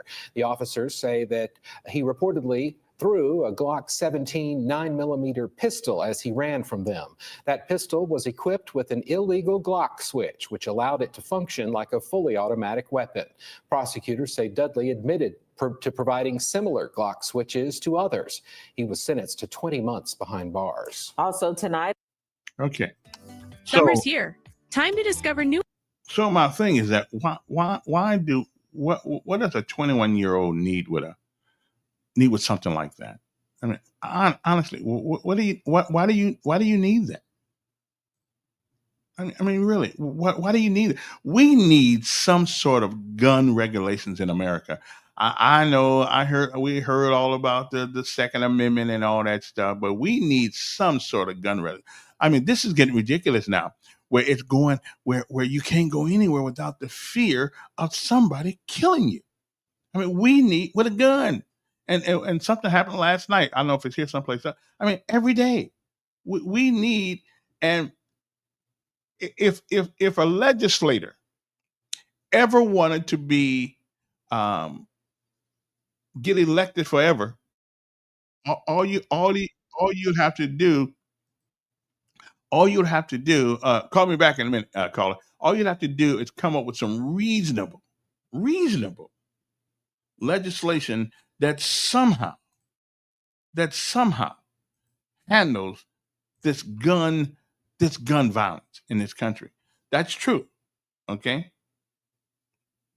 I realize, but who's killing everyone? Well, again, I hear what you're saying. I know where most of the street shooting is coming from. I'm with you, and that's a lack of fathers. That's a lack of fathers, and I mean a lack of dads. Everybody's got a father. Lack of dads. And sure, I got that part. And who's shooting each other?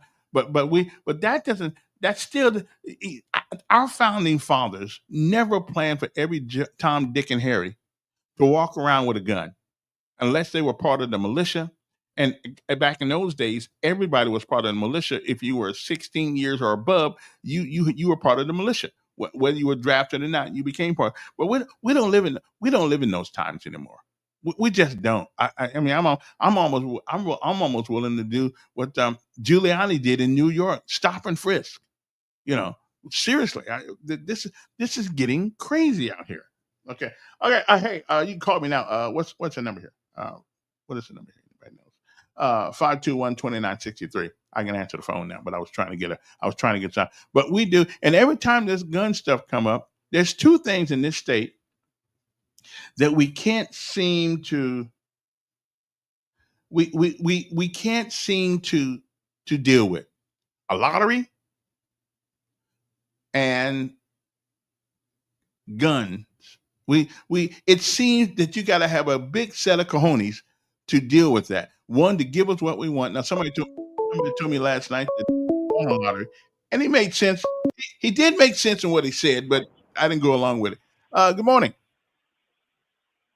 Hey, Kevin. Yes. The reason why these guys are carrying Glocks is because they didn't have toys when they were small, so now they look at Glocks as toys and pushing people's wigs back. Have you talked to somebody that said that? Yeah. So they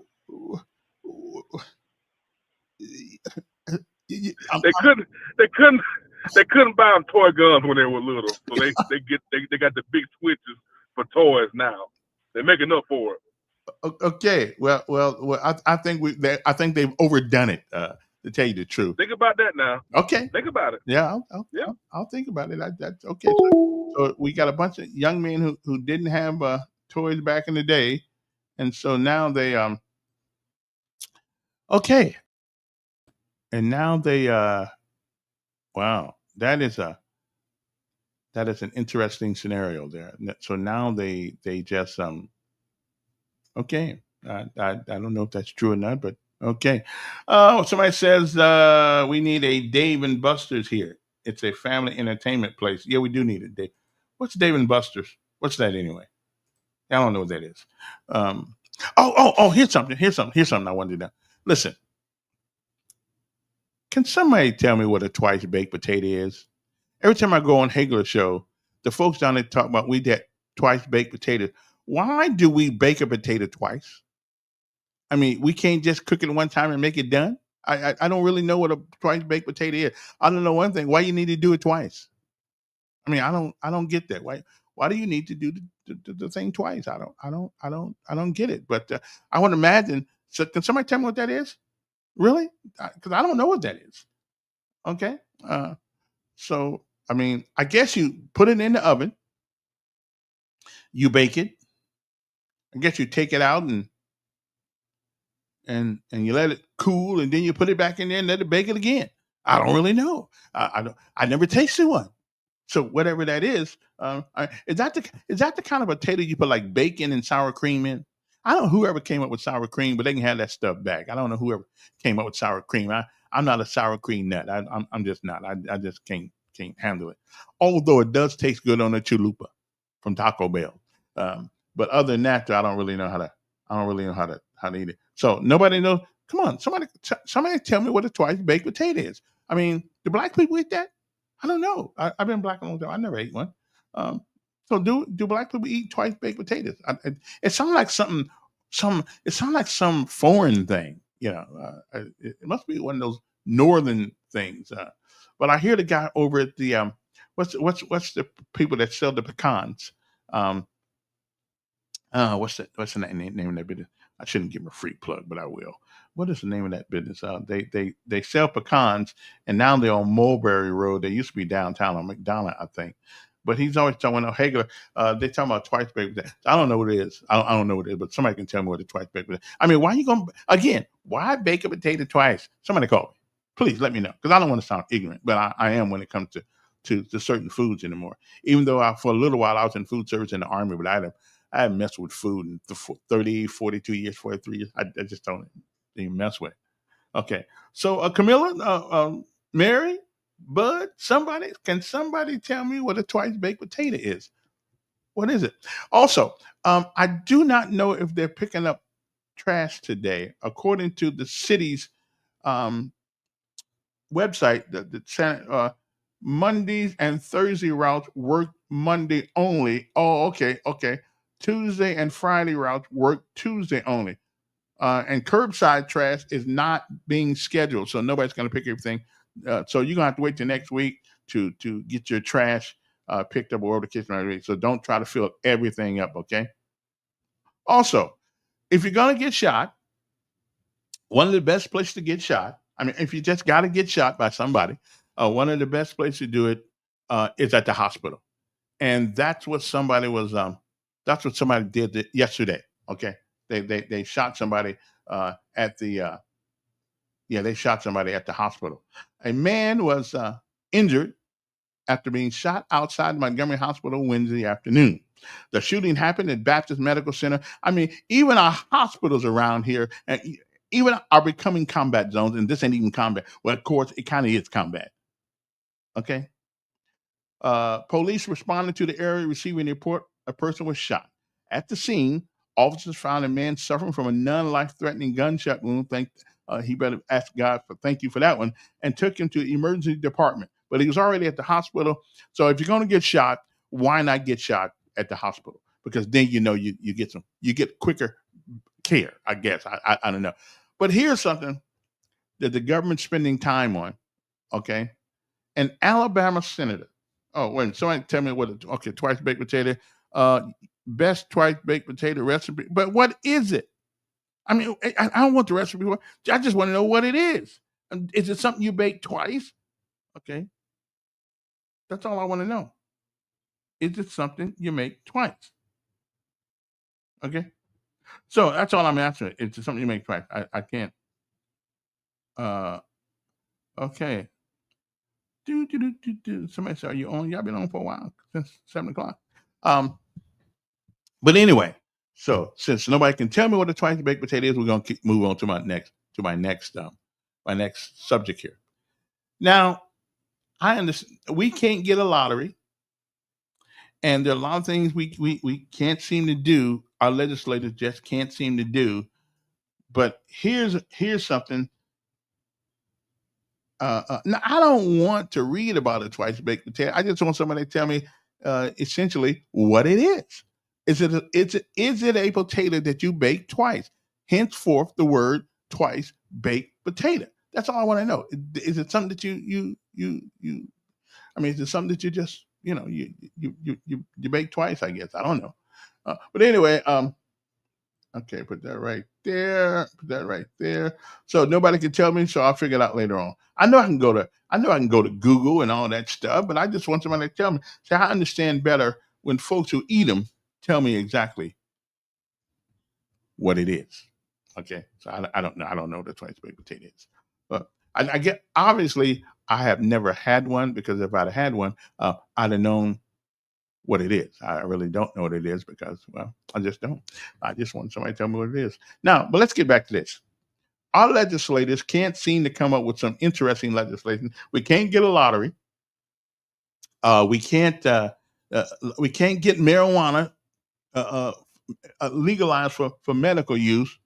But let me tell you what this Senator Gerald Allen, a Republican, of course, from Tuscaloosa, he pre-filed a bill, SB 7. He did it in June, I guess for next year. The proposed bill defines slap fighting as an unarmed combat consisting of two opponents who stand at arm's length from each other and take turns slapping each other in the face. A competitor cannot defend himself while being slapped. The Alabama Athletic Association Commission, who regulates boxing and mixed. Okay, so okay, let me see. Hello? Hello? Huh? Oh, you can answer the phone. I told you I could. You can answer the phone. Yeah. I can call you and answer the phone. Oh, well, yeah, I'm answering the phone now. What's up? You want to know about a twice baked potato? Yeah, I just want to know what it is. You just bake the potato first, and then you take it out, and you split it in half, and you put in the chimes and the ground meat, whatever you want to put in yours to stuff it. Then you put it back in the oven and finish baking it. So you don't bake it all the way through then the first time? You can, if that's where you like your potatoes. You can bake it all the way through, and then take it out and stuff it, and then put it back in the oven for 15 minutes and bake your other ingredients. So why not just put Either way you want to do So it. why not just put the ingredients in there to begin with? Now, of course, you're gonna eat the potato got to bake first. How long do you bake a potato anyway?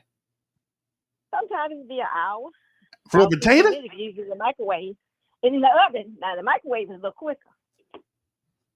But in the oven, It takes an hour to, so you're gonna use all that.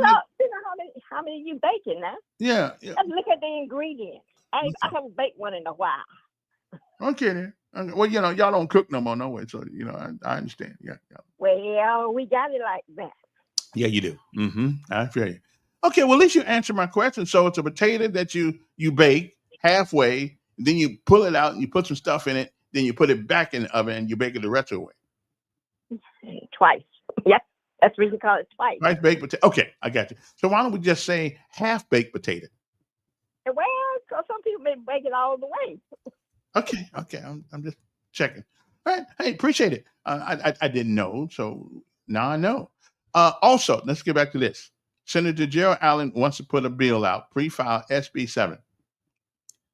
Now, if you're wondering what this is all about, you've seen this on TV when two guys get together, I haven't seen two women do this, but you get two guys put together that slap each other in the face as hard as they possibly can. Now, I think you got to have an open hand also. Listen, they may be doing us a favor, Senator. They may be doing us a favor, Senator Allen. Okay? They may be, because let them knock the hell out of one another. That way, we don't have to do it. Now, I don't like the fact that you cannot defend yourself. So if a big guy with a big fist or a big hand can just knock you silly, but then again, listen, those are two people who are consented. Okay, they are consenting to get the hell knocked out of them. Okay, now think about this for a second. You can't be too smart. You can't be too smart to do that anyway. So maybe both of these guys are doing us a favor. You can't. I mean, you just can't. You can't be that intelligent and knock the hell out of you for free. Okay, but anyway, the AAC stated that the Attorney General is allowed to bring civil action against anyone believed to be promoting, participating, or attending a slap fighting competition. A person could be fined up to $10,000 for each violation of the commissioner's rule and guidelines. Okay, now here's where I find a little disturbing. We let people play football and knock each other out. We do that. We let people in the boxing ring to knock the hell out of one another. We have UFC, which is brutal. UFC is brutal. I couldn't do it. But so what's the deal? What's the deal with slapping each other? I mean, that's a man thing. It's testosterone, and they can't help it. That's just the way it goes. It's called bitch slapping. But still, again, why does the Attorney General want to get involved in two guys knocking the hell out of one another? You need to spend some of that time trying to figure out how to get these guns off the street. Come up with some legislation for that. Okay.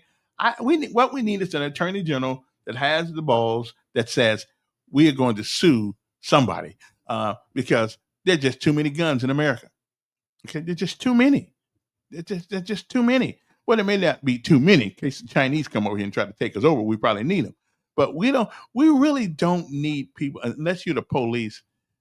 And just think about all the things that won't happen if you're not carrying a gun. If the police know that people can't carry a gun, then they won't be so quick to put their hand on their gun when they stop you because they don't know if you got a gun or not. Okay, I'm just saying. So maybe it's a good thing not to let people carry it. But I do believe, like Kennesaw, Georgia. In Kennesaw, Georgia, it is a law.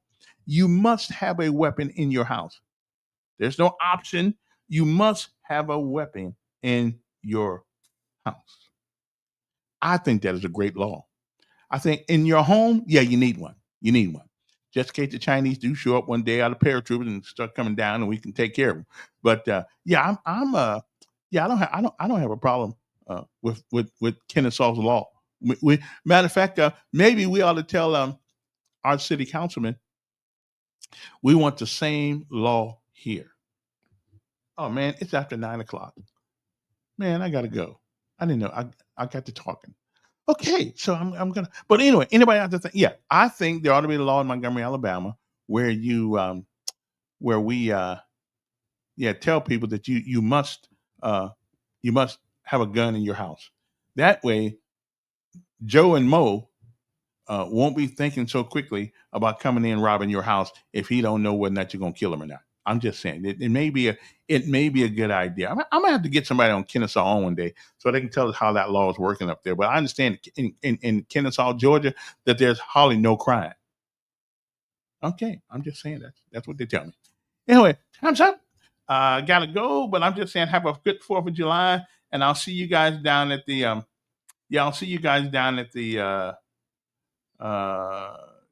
at Whitewater over the weekend, and so we can go down there and check things out and see how things go. Okay, I'm just thinking that might be all right. And anyway, see you later. I gotta go. See you.